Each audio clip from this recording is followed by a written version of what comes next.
Bien, hermanos, entonces seguimos en esta serie El Jesús verdadero, y el título del mensaje en este día es Jesús, Salvador de los que le siguen.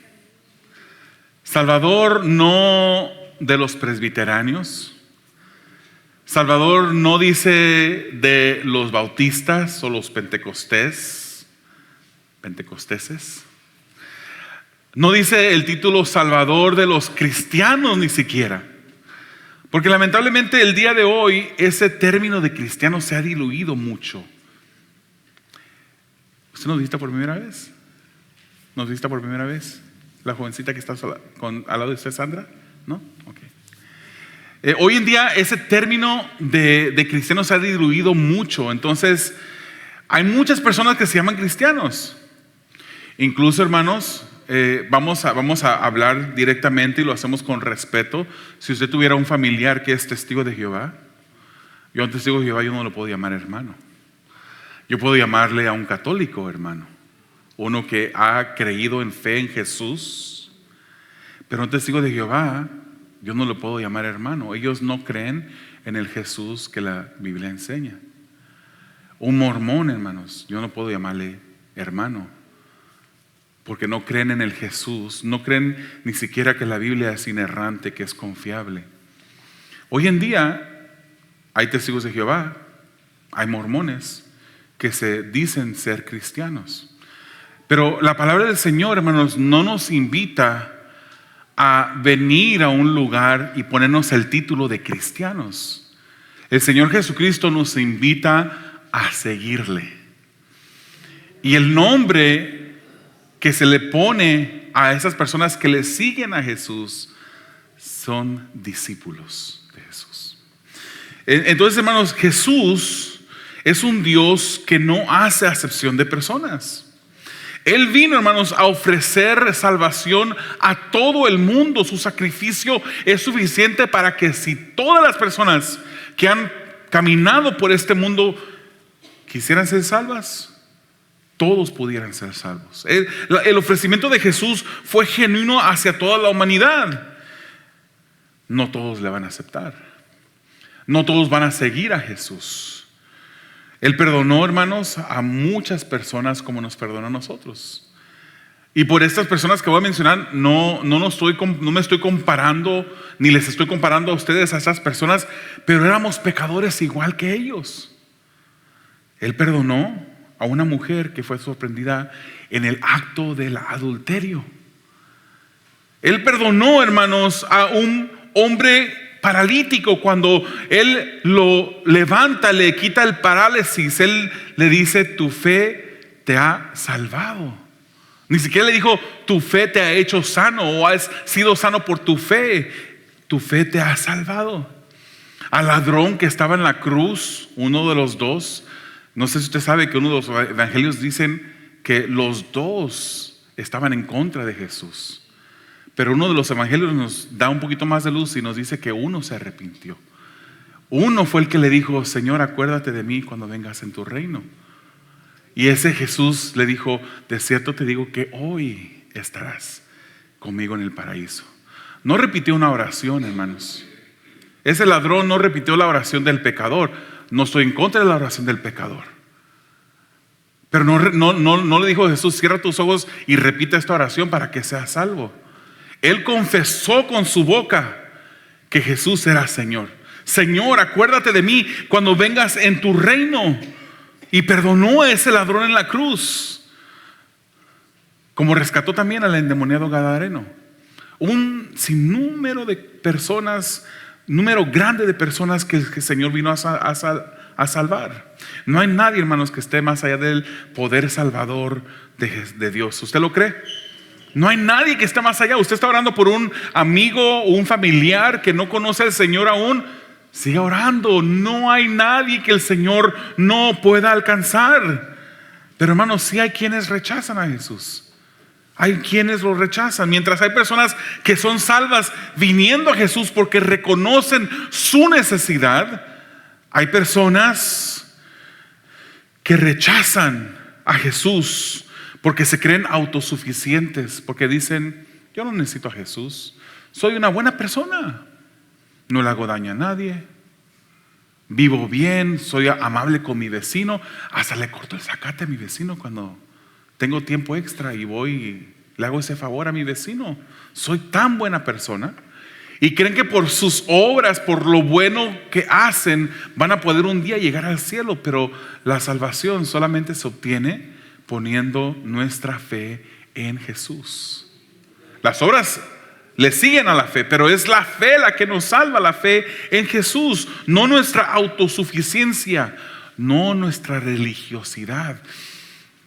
Que pensamos de repente, ay, qué bien me siento, hoy fuimos al servicio, hoy ya estoy del lado bueno de Dios, ya cumplí con Dios, ahora sí, el resto de la semana voy a vivir como me dé la gana, pero ya fui por lo menos el domingo, ya cumplí con Dios.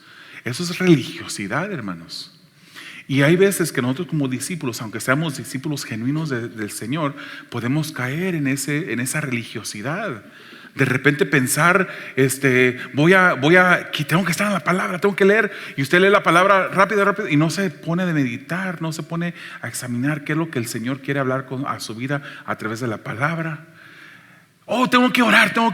Y de repente aparta 2 minutos de toda la semana, el miércoles a mitad de semana, y le da gracias a Dios. A lo mejor ni por la comida, o a lo mejor nomás durante la comida, pero el Señor quiere una relación con nosotros. No podemos vivir religiosamente con un sentido de autojustificación, donde creemos que esa justificación propia, como soy tan bueno, Dios me tiene que salvar a mí, porque yo merezco la salvación. No, hermanos. Hay personas que tienen necesidad, que han reconocido su necesidad de Jesús y quizás piensan que están demasiado lejos para ser alcanzados por el perdón de Jesús, pero no es así. Ellos pueden obtener el perdón de Jesús. Hasta el peor de los criminales. Si viene Jesús en fe, en arrepentimiento, Dios no desprecia un corazón contrito y humillado. Leamos lo que dice el versículo número 9 juntamente conmigo. Mateo 9:9 dice: al irse de allí Jesús vio a un hombre llamado Mateo. No sabemos ahorita todavía al irse de allí de dónde. Ahorita vamos a examinar eso. Mateo dice: sentado a la mesa de recaudación de impuestos. Sígueme, dijo Jesús. Y Mateo se levantó y lo siguió. El primer punto de esta mañana, de este mensaje, hermanos, es seguir a Jesús, es dejarlo todo. Vamos a hacer un autoanálisis. No nos vamos a autojustificar porque somos buenos, merecemos así. Es un autoanálisis. La palabra siempre nos invita a examinarnos a nosotros mismos. Vamos a hacerlo esta mañana. Hermanos, por pasajes paralelos a otros evangelios. ¿Qué me refiero por pasajes paralelos? Bueno, usted sabe que Mateo, Marcos y Lucas son los 3 evangelios de los 4, son de los 3 que se le llaman los evangelios sinópticos. Lo cual que quiere decir que siguen la misma fuente, el mismo formato, hablan de lo que el Señor. Juan es un evangelio, pero Juan es un evangelio un poquito diferente. En Juan menciona otros milagros que Jesús no se mencionan en Mateo, Marcos y Lucas, pero Mateo, Marcos y Lucas siguen una secuencia muy similar el uno del otro. Por otros pasajes de otros evangelistas, que no es Mateo, ahorita estamos en Mateo, pero por otros evangelios podemos ver, hermanos, que Jesús aún se encontraba en Capernaum. Había una casa famosa en Capernaum, o que ahora lo consideramos famosa. Era la casa de Pedro. Allí es donde vivía Pedro. En la casa de Pedro fue donde Jesús hizo su centro de operaciones, por decirlo así. Él salía de esa casa a ministrar, volvía a esa casa, vivió un tiempo en la casa de Pedro. Y después de sanar al paralítico que sale a la orilla del mar de Galileo, de acuerdo al libro de Marcos, en un pasaje paralelo a lo que estamos hablando en este día de Mateo, dice que la multitud aún le seguía. Su popularidad iba creciendo. No nos engañemos, hermanos, al pensar que porque una iglesia está grande y porque hay mucha gente, allí está Jesús. Porque hay personas que le siguen a Jesús simplemente por lo que Jesús puede ofrecer, por la comida que les puede dar, por la felicidad que puede venir a su vida. No es esa la razón por la cual nosotros debemos de seguir a Jesús. Pero esta gente le buscaba porque era popular Jesús. Oye, se escuchó que sanó a tal. Tu hijo también tiene esa enfermedad. Ve, llévalo, te puede sanar también. Oye, escuchamos que resucitó alguien que había fallecido. Acaba de morir tu familiar. Ve y suplícale que lo resucite. A un endemoniado hizo libre. Y se empezaba a extender la popularidad de Jesús. La gente hablaba de él y la gente seguía a Jesús por las maneras equivocadas. Asegurémonos, hermanos, que nosotros estamos siguiendo a Jesús por las maneras correctas. No porque Él nos puede ofrecer un camino de rosas, un camino acolchonado, un camino con dinero. No se crea cuando le dicen siembra, que el Señor te va a devolver 100 por 1. Eso no es lo que estamos buscando. No estamos pensando que Dios nos llene los bolsillos de dinero. Eso no es para lo que el Señor Jesucristo está. ¿Suple Él? Claro que suple. Suple trabajo, suple la vida, suple las fuerzas para trabajar, suple muchas cosas, hermanos. Pero nos hemos acomodado a un nivel tan bajo del cristianismo y hemos pensado que Jesús solamente es bueno, solamente es un banquero que me va a dar dinero, solamente es un cocinero que me va a llenar el estómago. Jesucristo solamente es un médico que me va a sanar mis enfermedades físicas. Y empezamos a disminuir a Dios. Y se nos olvida que Dios es un Dios que es grande, que es un Dios increíblemente poderoso, que creó todo lo que existe. Y cuando perdemos eso de vista, hermanos, nuestras oraciones se empiezan a disminuir. Y dejamos de orar oraciones sobrenaturales. Oraciones en las que pedimos al Señor no necesariamente la comida del día de mañana, lo que vamos a vestir el día de hoy, pero le pedimos al Señor las cosas que tienen repercusiones para la vida eterna. Todo lo que hacemos en este mundo, hermanos, tiene repercusiones para la eternidad. Lo que pensamos, lo que hablamos, lo que hacemos, todo tiene. ¿Cómo criamos a nuestros hijos? Estamos criando con la ayuda del Señor ciudadanos para la eternidad. No estamos criando a hijos simplemente que vamos a tener hasta los 18 años y a los 18 años vamos a decir, ahora sí, ya, te vas, mantente tú solo. No, ese no es todo lo que hacemos tiene repercusiones eternas. Debemos de buscar a Jesús por lo que Él es, por quién Él es, no por lo que puede suplirnos a nosotros. Hermanos, pero Jesús no dejaba que la multitud lo distrajera. Él seguía enseñando. Y al pasar, cuando Él pasa por un lugar, Jesús se dirigió su atención hacia una persona como un día puso su vista en ti. Y cuando pasa al lado de este hombre, que Marcos lo llama Leví, hijo de Alfeo. Leví era un nombre de las tribus de Israel, de las 12 tribus. Uno era Leví. En el Antiguo Testamento usted puede encontrar esto. Mateo, hermanos, registra su nombre como Mateo. Y es el mismo Mateo que escribe este evangelio, por si no sabía. Lucas lo llama también Leví. O sea, hay dos evangelios sinópticos que se refieren a él como Leví, y Mateo se refiere a él como Mateo. ¿Por qué Mateo y Leví? ¿Alguno de ustedes sabe por qué unos evangelios dicen Leví, otros Mateo? Hay dos posibilidades, hermanos. No tenemos la ciencia cierta que la razón por la cual están estos dos nombres. Posiblemente Leví era el nombre hebreo, su nombre hebreo, mientras que Mateo era el nombre griego. Usted sabe que el Nuevo Testamento fue escrito en el idioma del griego. O puede que Leví solo sea una designación para identificar su tribu, de dónde descendía. Él era judío. A lo mejor descendía de la tribu de Leví, y por eso se le llamaba también Leví. O posiblemente, si eso era el caso, entonces Mateo era su nombre y su designación para identificar la tribu era Leví.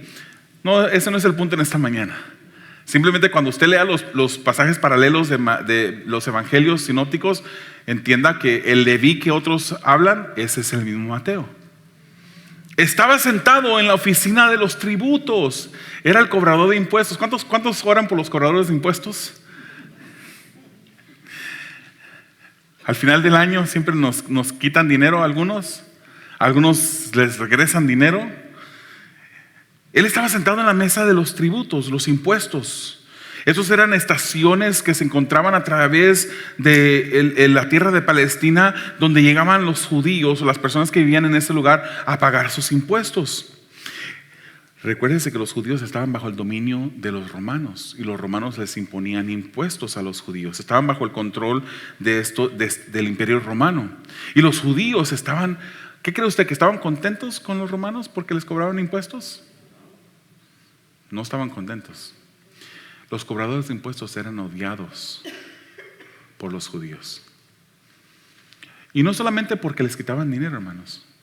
Los cobradores de impuestos eran comparables a los... Y no estoy diciendo que todos son así, hermanos. Si usted tiene un policía familiar en su país, puede que sea un policía honesto. Pero lamentablemente conocemos a los policías en los países latinos como policías que son un poquito falta de ética, ¿no? Que de repente dicen, bueno, pues ¿cómo nos podemos arreglar? Hasta usted le puede preguntar, ese es un lenguaje que ellos van a conocer, ¿cómo nos podemos arreglar? Y ellos van a saber, pues me está ofreciendo dinero para que... Bueno, nunca haga eso. Porque cuando nosotros participamos de eso, nos hacemos parte de la corrupción. Y eso no le agrada a Dios. Si el policía lo quiere sobornar, le va y le dice, como me dijo a mí una vez uno en Mexicali, si no, te voy a tener que retener la licencia y vas a tener que ir a la comandancia. Vamos, reténla.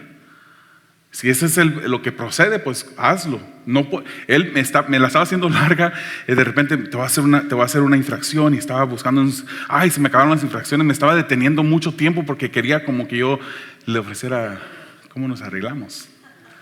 ¿Cómo podemos arreglarnos? Pero no participamos de eso. En aquel tiempo, de ese tiempo que está en las Escrituras, los cobradores de impuestos no solamente eran odiados por los judíos porque trabajaban para un imperio, un gobierno opresor, sino también porque no eran muy éticos, que digamos. Ellos cobraban lo que era y agregaban un poquito más para ellos meterse en su bolsillo. Los judíos estaban descontentos, por decirlo muy amablemente, en contra de los cobradores de impuestos, que también se les conocía como publicanos. ¿Ha escuchado esa palabra en los evangelios? El publicano y el cobrador de impuestos es el mismo, cobrador de impuestos, porque ellos también eran judíos que trabajaban para el imperio romano. Entonces, ¿cómo cree que los miraban? Como traidores, porque eran de la misma raza y se habían vendido al gobierno opresor. Y ahora oprimían, eran instrumentos del gobierno opresor para oprimir a la gente, robándoles el dinero. Los publicanos o cobradores de impuestos, hermanos, no eran personas gratas, como ya lo dijimos. Los judíos los odiaban, eran representantes de un gobierno opresor. No interactuaba, estas personas no interactuaban con la gente, sino solamente para cobrarle los impuestos. Y los publicanos eran conocidos como personas deshonestas, personas mentirosas, personas corruptas. Y era notorio, hermanos, que ellos se volvieran ricos, no porque eran muy trabajadores, sino porque agarraban para llenarse los bolsillos. Los corrompía el poder, se aprovechaban de su poder para engañar, para robar, para extorsionar a sus mismos compatriotas. Hoy en día, hermanos, no miramos a los que trabajan en el Departamento de Impuestos de Estados Unidos así, de esa misma manera. Si pensamos en deshonestidad, pues ya dije un ejemplo, ¿no? Pensamos en otras personas que trabajan en otros lugares, especialmente en nuestros países hispanos. Pensamos en personas que se venden por placeres inmorales, que andan por las calles. Pensamos en personas que trafican humanos, que trafican drogas. En veces, hermanos, nos comparamos a esas personas porque es bueno y fácil compararnos a esas personas. Yo no ando vendiendo mi cuerpo por la calle, yo no ando traficando en drogas, porque cuando uno se compara a ese tipo de personas nos hace sentir bien. Qué bien. Y nos acomodamos el cuello, nos lo levantamos porque soy mejor que esas personas. El cristiano debe de compararse siempre a Dios. Esa es nuestra meta. Y cuando nos comparamos a Dios, hermanos, nos damos cuenta que estamos faltos, que necesitamos crecer, que no hemos alcanzado la meta y necesitamos la ayuda de Dios para hacerlo. Pero Jesús, hermanos, vino a salvar al perdido, a todas personas. Lucas 19:10 dice: porque el Hijo del Hombre vino a buscar y a salvar lo que se había perdido. Esto incluye a la persona que vende su cuerpo, a la persona que trafica en humanos o que trafica en drogas, el que está envuelto en temas ilícitos, como también al religioso que está incluso dentro de las congregaciones pensando que está bien y que es merecedor de la misericordia de Dios. Hermanos, le voy a hacer una prueba ahorita, pero le voy a dar la respuesta para que no se vaya a equivocar. No vaya a levantar su mano. Esta es la prueba. Levante su mano todo el que se cree merecedor de la misericordia de Dios. No levante la mano. No levante la mano, no levante la mano. Le di la respuesta antes para que no cometiera el error de levantar la mano. ¿Quiénes de nosotros merecemos la misericordia de Dios? Ninguno de nosotros. Muchas veces cuando oramos pedimos al Señor: Señor, haz justicia, Señor, haz justicia. Si el Señor hiciera justicia, nos mandaba a todos al infierno. Pero por su misericordia, que no merecemos, Él nos ha librado de un castigo que tenía que darnos. Y por su gracia nos ha dado lo que no merecíamos, que es la salvación. Entonces nosotros, hermanos, somos parte también de esos mismos que éramos pecadores, aunque seguimos pecando, pero ya no somos practicantes del pecado, no tenemos ese título de pecadores. Por la misericordia de Dios hemos llegado a ser salvos. Jesús puso su vista sobre un cobrador de impuestos en este momento, sobre el que era odiado por el mundo. Y le dice: sígueme, dijo Jesús. Y Mateo se levantó y lo siguió, hermanos. Lucas 5:28 nos dice de una manera diferente, nos dice que lo dejó todo. Mateo dejó todo por seguir a Jesús. Todo, hermanos. Si usted busca la definición en el diccionario de lo que quiere decir todo, es todo. Todo lo dejó. Tenía una posición de poder, Mateo. Tenía una posición lucrativa donde, aunque ganaba dinero deshonestamente, pero era rico. Tenía oportunidad de extender la mano a manos llenas, agarrar dinero para él. Él tenía poder. Pero cuando Jesús lo llama, Él no se detiene. Él no dice: Señor, espérame, pues todavía no llego a la meta, que quería agarrar un poquito más de dinero. No, Él lo deja todo. Lo deja todo. Jesucristo le dice a Coluthei: sígueme. Y Él lo deja todo. Este verbo, hermanos, en el original, eso es un verbo del presente activo. Él no le está diciendo: Mateo, ven para acá por un momento y luego te vas. Presente activo quiere decir: ven, sígueme permanentemente. Desde este momento me seguirás. Hasta el día de tu muerte estarás siguiéndome. Lo invitó a seguirlo permanentemente. El cobrador de impuestos que debía su trabajo, que dejaba, su trabajo como lo hizo Mateo, hermanos, no podía regresar. Si de repente no le iba bien con Jesús, no podía decir: bueno, pues me voy a regresar. Se recuerda que los discípulos, no sé si usted sabe o ha leído esto, cuando los discípulos que eran pescadores, cuando Jesús muere, ellos están tristes, todavía no resucita, o no lo han visto todavía. Algunos de ellos que eran pescadores, ¿qué cree que hicieron? Volvieron a agarrar su barquito, sus redes, y Jesús los encuentra caminando por la orilla del mar, los encuentra pescando. Hasta uno de ellos, que andaba sin camisa, se avienta al agua porque reconoce que Jesús era el que caminaba por. Ellos volvieron. El cobrador de impuestos, si no le iba bien con Jesús, no podía regresar a cobrar impuestos de nuevo. Cuando Él deja esta posición, Él la dejó. Seguir a Jesús, hermanos, seguir a Jesús, escúcheme bien, es dejarlo todo, hacer de Él nuestro amo y Señor. ¿Por qué cree que la Escritura dice: el que no menosprecia a madre, padre, hijos, esposa, por mi nombre no es digno de mí? No quiere decir que Dios quiere que despreciemos a nuestras esposas, a nuestros hijos. Simplemente el que no esté dispuesto a hacer del Señor su prioridad no es digno de seguirle. Es Jesús nuestra prioridad. Mateo 19:29 dice: y todo el que por mi causa haya dejado casas, hermanos, hermanas, padre, madre, hijos o terrenos, recibirá 100 veces más y heredará la vida eterna. Gloria al Señor, hermanos. Lo hemos dejado todo por seguir a Jesús. Estamos dispuestos a dejarlo todo, a seguir por Jesús, porque Jesús es nuestra prioridad. Es aún más para nosotros que el bebé que el Señor nos ha dado recientemente, el cual depende del padre y la madre. Pero Dios es aún más, debe de ser aún más amado que lo más preciado que tengamos en esta tierra. Hemos en realidad dejado todo por Jesús, hermanos. Es nuestra prioridad en la vida amarlo a Él.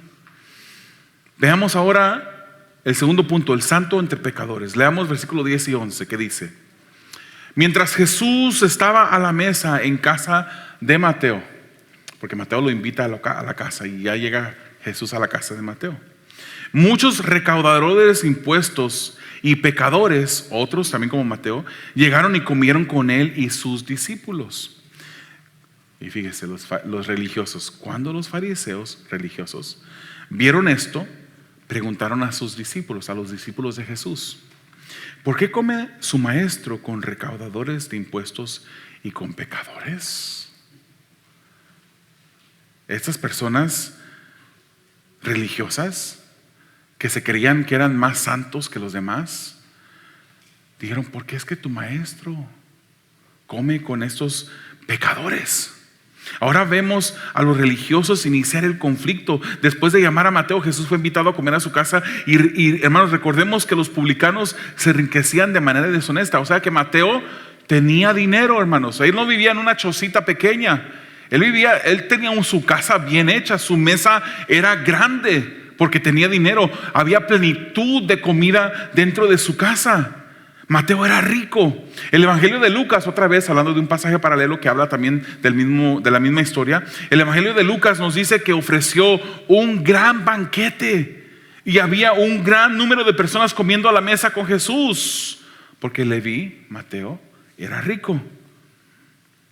Marcos, hermanos, nos indica que muchos recaudadores y pecadores seguían a Jesús. Aún pecadores, hermanos, sabían que algo había en Jesús digno de seguir.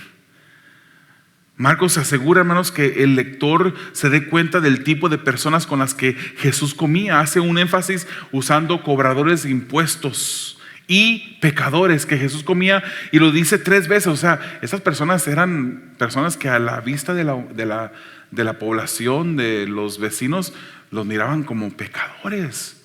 Recalca, recaudadores de impuestos y pecadores, refiriéndose al mismo grupo de personas. O sea, hace un hincapié ahí. Marcos lo hace 3 veces en 2 versículos de Marcos. No era visto bien que una persona, y menos un maestro como Jesús, comiera a la mesa con publicanos, con pecadores. Lo más seguro es que Jesús no solo comía con esas personas, sino que les enseñaba. Ese era el enfoque del maestro, enseñar. Pero los escribas o los fariseos se dieron cuenta de la comida y fueron a ver lo que pasaba. El versículo 11 nos dice que la secta de los fariseos eran los fariseos más experimentados en las escrituras. O sea, de lo que habla más bien, eran esos fariseos más experimentados en las escrituras. Criticaron a Jesús por comer con el tipo de personas con las que comía. Lucas usa la palabra, se quejaban de que Jesús comía con ellos. Cuestionaron a los discípulos. Para ellos esto era inconcebible. ¿Cómo es que tu maestro está comiendo con este tipo de personas? Lo más bajo de la sociedad. Seguramente para los discípulos también hubo incomodidad en la mesa. Hermanos, un judío comiendo con otros.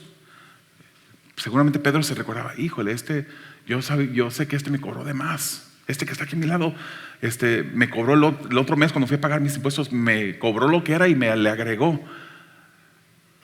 Los judíos, los discípulos eran judíos, no querían a los recaudadores de impuestos. Seguramente para ellos también hubo incomodidad. Pero Jesús, hermanos, vino a ofrecer salvación a los necesitados. Los que pensaban que no necesitaban salvación, como los religiosos fariseos, y también los que reconocieron que necesitaban salvación. En veces, hermanos, nos volvemos jueces pensando que merecemos salvación, mientras que otras personas no merecen salvación. ¿Alguna vez nos hemos detenido para predicarle el evangelio a una persona simplemente por su aspecto? Porque quizás no se mira bien, o uno piensa, no me va a aceptar el mensaje. Vamos al último punto para ir aterrizando el avión en esta mañana, ya tarde. Tercer punto, los que creen que no necesitan salvación. Mateo 9, 12 y 13. Dice así: al oír esto, Jesús contestó. O sea, recuérdese, los fariseos están quejando de que Jesús está comiendo con los recaudadores de impuestos. Se estaban quejando con los discípulos, pero Jesús escucha. Al oír esto, Jesús contestó: ¿no son los sanos los que necesitan médico? Perdón, no es pregunta. No son los santos los que necesitan médico, sino los enfermos. Pero vayan y aprendan qué significa esto. Y cita: lo que pido de ustedes es misericordia y no sacrificios, porque no he venido a llamar a justos, sino a pecadores. El que está sano no va al médico. Vamos al médico cuando nos sentimos mal, mareados, débiles, con dolor de cabeza. El que Jesús se juntara, hermanos, con los pecadores era tema de discordia para los religiosos mucho tiempo. Quiero hacer un punto aquí. Si usted va al libro de Lucas, el capítulo 15, usted va a encontrar 3 historias ahí, una detrás de la otra. Y en esas historias, hermanos, tenemos que ver bien por qué están esas 3 historias una detrás de la otra. Una de ellas es la historia famosísima del hijo pródigo. Y muchas veces vemos esta historia, ay, el hijo pródigo, qué maravilloso era el padre. Este hijo desagradecido después vuelve en sí y vuelve al padre. Y pensamos, y damos la historia, un día este joven malagradecido va con su padre, no se había muerto su padre, deshonró, le faltó el respeto a su padre diciéndole, dame lo que me pertenece. El padre en su misericordia le da la parte de la herencia que iba a recibir este joven se va. Y dice la escritura que malgasta su dinero viviendo de manera fea. Pero luego, cuando vino una hambruna a la ciudad o a la región, se le acabó el dinero y no sabía cómo comer. Consiguió un trabajo, le dieron trabajo dándole de comer a los cerdos. Esto era un judío que se fue lejos de su casa, fue lejos de Israel. Eso para un judío significaba algo horrible, lejos de la tierra prometida. Y luego alimentando cerdos, uno de los animales más detestables para los judíos. Inmundo ese cerdo. Y dice que hasta este joven tenía tanta hambre, tanta necesidad, que hasta deseaba comer de la comida que le daba a los cerdos. Y luego un día vuelve en sí y vuelve al padre y le dice al padre, el padre lo mira de lejos, corre hacia el hijo cuando ve que su hijo va regresando y le dice: padre, he pecado contra el cielo y contra ti, no soy digno, hazme como uno de tus siervos de tu casa. Y lo trae de nuevo, lo manda a poner un vestido, un anillo nuevo, zapatos nuevos, y hace una gran fiesta. Y ahí vamos a pausar, porque después viene algo que es muy significativo para todo el libro de capítulo 15 de Lucas. Ese capítulo 15 de Lucas nos habla de 3 parábolas. La primera parábola habla de habla de un hombre que pierde una de 100 ovejas. Pierde el 1% de sus pertenencias. Una de 100 es 1%. Él deja las 99 y va en busca de la que está perdida. Y cuando la encuentra, hace fiesta porque encontró la que estaba perdida. Tengan eso en mente. La segunda historia es de una mujer que tenía 10 monedas.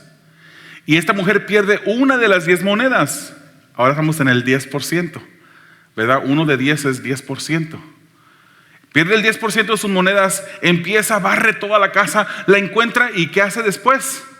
Cuando la encuentra, hace fiesta. Hay fiesta cuando encontró esa moneda que estaba perdida. Entonces es cuando vemos la historia del hijo pródigo, que más bien debería de llamarse la historia del Padre misericordioso o algo por el estilo.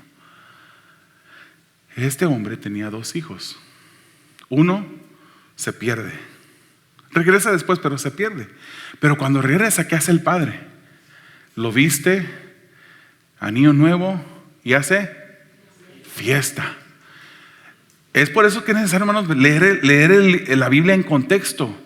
Hay fiesta cuando una oveja de 100 se encontró de nuevo. Hubo fiesta cuando una moneda de 10 se había perdido pero se encontró. Hubo fiesta cuando uno de los hijos, que era el 50% porque era uno de 2, regresa a la casa. Hubo fiesta, fiesta, fiesta, fiesta. Cuando lo que estaba perdido se encuentra de nuevo. Si usted lee el libro de 15 de Lucas, al comienzo, hermanos, nos da un detalle que pareciera como que no es tan importante, pero es sumamente importante. Porque al principio nos dice que los religiosos acusaban a Jesús porque comía con los pecadores. Entonces Jesús se pone y explica estas 3 historias, 3 parábolas: la oveja perdida, la moneda perdida, el hijo perdido. Pero los 3, cuando se encuentran, hay fiesta. Cuando hubo la fiesta, ¿quién llega después? ¿Quién llega después? Cuando estaba la fiesta en todo su apogeo, llega el hijo mayor del padre y no quiso entrar a la fiesta. Estaba enojado porque el padre le había hecho una fiesta a ese hijo hermano de él, malagradecido, que ofendió al padre, que le dijo: dame lo que me pertenece. Agarró y se fue y vivió locamente, malgastó todo lo que tenía. Para este hijo mayor, él decía: ¿cómo es posible? Y incluso le reclama a su padre: ¿cómo es posible? Yo he estado contigo todo este tiempo y ni siquiera me has dado un animalito pequeño para yo ir a hacer fiesta con mis amigos, le dijo al padre. Pero tu hijo, de repente viene, parafraseando estoy, de repente viene y le haces una gran fiesta. Este hijo mayor representa a los fariseos, que criticaban a Jesús porque Jesús comía con los que estaban con los pecadores. Por eso Jesús, nos dice las Escrituras, Él vino a salvar lo que se había perdido. Tú y yo éramos esa oveja que andaba perdida. Tú y yo éramos representativos de esa moneda que estaba perdida, de ese hijo que andaba perdido. Pero que cuando el Señor nos salva, hay fiesta. Hay fiesta en los cielos cuando un pecador se arrepiente. Hay fiesta en los cielos cuando un pecador se arrepiente. Cuando tú y yo venimos al Señor y entregamos nuestra vida a Él, hubo fiesta en los cielos. Porque estábamos perdidos, pero venimos, nos encontró el Señor. Esas 3 palabras nos recuerdan lo que Jesucristo en este pasaje les quería decir. Ya vamos terminando. Y les dice: ¿qué no has aprendido? Misericordia quiero y no sacrificios. Él estaba citando el libro de Oseas, capítulo 6. Voy a leerlo en la Nueva Traducción Viviente. Oseas 6, versículos 6 y 7 dice: quiero que demuestren amor, no que ofrezcan sacrificios. Más que ofrendas quemadas, quiero que me conozcan. Pero igual que Adán, ustedes rompieron mi pacto y traicionaron mi confianza. Esas palabras Jesús las usa del Antiguo Testamento para decírselas a los fariseos religiosos que pensaban que Jesús actuaba mal comiendo con ellos. No nos dice que Jesús imitaba la manera como ellos vivían, como los pecadores vivían. Jesús fue sin pecado, perfecto, pero Él vino a salvar lo que se había perdido. Y por eso comía con esas personas, los religiosos, pensando que eran más buenos, más limpios, más puros, más santos, más justos. Póngale todos los adjetivos que usted quiera. al final se perdieron, porque aunque necesitaban a Jesús, nunca lo siguieron. Y es tiempo en esta mañana, hermanos, mientras que cerramos este mensaje, de examinar nuestras vidas y preguntarle al Señor: ¿te estoy siguiendo, Señor? ¿O simplemente estoy atravesando lo que es correcto hacer?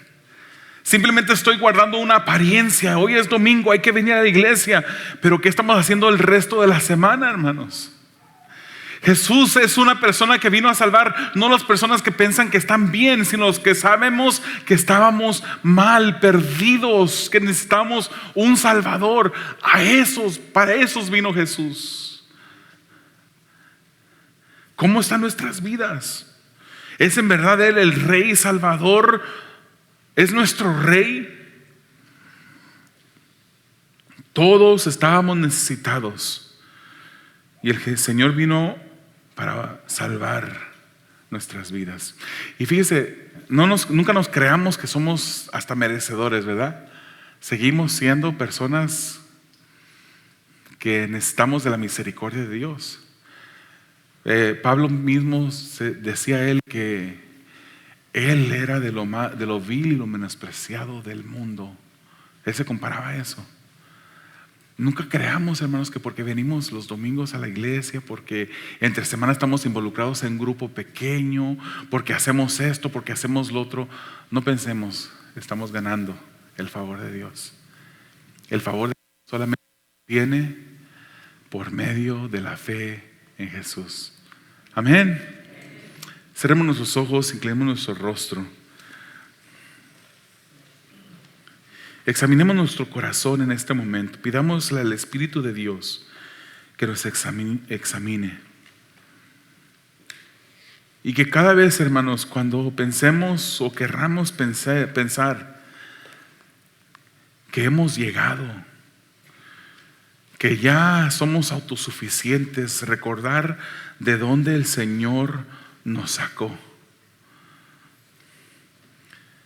Que estamos dispuestos a dejar todo por el Señor. No seamos religiosos pensando que estamos por encima de ser usados por Dios para alcanzar a los pecadores no redimidos. Pidámosle al Señor: Señor, heme aquí, tú eres mi Dios, tú eres mi Rey. Estoy dispuesto a seguirte. Amado Dios, te damos gracias por el consejo de tu palabra, Señor. Y en este momento, Padre, nos llegamos ante el trono de tu gracia para pedirte tu ayuda, Señor. Tú eres Salvador de los que te siguen. Señor, hemos venido a ti por fe, pero una demostración, una declaración al mundo de que hemos venido por fe es el hecho de que te seguimos. No nos hemos autodenominados simplemente cristianos por usar ese un nombre, un título. Permite que nuestras vidas demuestren, Señor, que en verdad somos discípulos tuyos. Para tu gloria y para tu honra lo pedimos en el nombre de Jesús.